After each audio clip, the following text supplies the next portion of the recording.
मित्रांनो, तर इथं बघा येडेश्वरीवर मेन तर हळदीचा मान असतो. आम्ही आता फेटा घेऊन पण आलो आणि आता एकदम देवाला पण हळद लावली, तिला पण लावते, मला लावली, आईला लावते आणि लग्नात मालकाला बी लावली होती पण आता बी लावते. लावा लावा, चांगले लावलेलं चांगलं असते हळद. देवाला पण लावली बघा, देवाची मस्करी करायला. बरं, काढी लावू थोडी. इथं राहिली वाटतं थोडी. इथं लागली.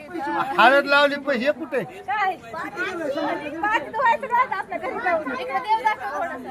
असं पार आता वरी देवात एकदम टेकडीवर आहे. आम्ही खाल्ल्याकडीला येतो. बघू शकता असं सगळ्या पायरीने हळदच हळद असते देवाची. मित्रांनो बघा, हे देवाच्या दारात कशी हळद लावली बघा. त्याचा मानच असतो का बघा, हळदीचा. डोळ्यात पण घातली आहे बघा इकडे. मान असतोय, हळदीचा मान असतोय. तर दर्शन चांगली झाली. डोळ्यात बी घातली की माया. हाताला उलटी लावते आपण. लय हळद लावते, त्या किलो 2-2 किलो खाली येते. तर झालं मस्त दर्शन. आता चला.